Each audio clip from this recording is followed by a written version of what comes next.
Hello guys, welcome back to our channel. ഇന്നത്തെ video എന്ന് പറയുന്നത് as a CS executive student നമ്മൾ എന്തൊക്കെയാണ് എക്സാം ഹോളോട് ഇമ്പോർട്ടൻ്റ് ആയിട്ട് കൊണ്ടുപോകേണ്ടത്. ഫസ്റ്റ് വേണ്ടത് നമുക്ക് അഡ്മിറ്റ് കാർഡും അതുപോലെ തന്നെ ID കാർഡുമാണ്. ഇത് രണ്ടാണ് കേട്ടോ. അപ്പോൾ അഡ്മിറ്റ് കാർഡ് ഓൾറെഡി റിലീസ് ആയിട്ടുണ്ട്, നിങ്ങൾക്ക് സൈറ്റിലേക്ക് ഡൗൺലോഡ് ചെയ്തെടുക്കാം. അതുപോലെ സ്റ്റുഡൻറ്റ് ID കാർഡാണ് നമുക്ക് അടുത്തതായിട്ട് വേണ്ടത്.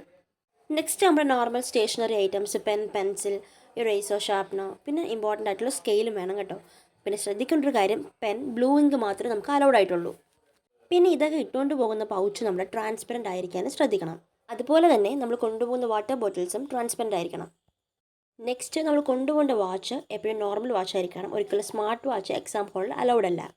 പിന്നെ നമ്മൾ കാൽക്കുലേറ്റർ യൂസ് ചെയ്യേണ്ട എക്സാംസ് ആണെങ്കിൽ കൊണ്ടുപോകേണ്ടത് നോർമൽ കാൽക്കുലേറ്റർ ആയിരിക്കണം, ഒരിക്കലും സയൻറ്റിഫിക് കൊണ്ടുപോകാതിരിക്കാൻ വേണ്ടി ശ്രദ്ധിക്കുക. അപ്പോൾ ഇതൊക്കെയാണ് മെയിനായിട്ട് നമുക്ക് വേണ്ടത്. പക്ഷേ നമ്മുടെ ബാഗിൽ നമ്മൾ എപ്പോഴും ഒരു പേഴ്സണൽ ഐഡൻറ്റിഫിക്കേഷൻ ഡോക്യുമെൻറ്റ്സ് വെച്ചേക്കുക, അതായത് ആധാർ, ഡ്രൈവിംഗ് ലൈസൻസ്, അങ്ങനെ എന്തെങ്കിലും. ഇപ്പോൾ എന്തെങ്കിലും എമർജൻസി വരുവാണെങ്കിൽ നമുക്ക് യൂസ് ചെയ്യാൻ വേണ്ടിയിട്ടാണ്.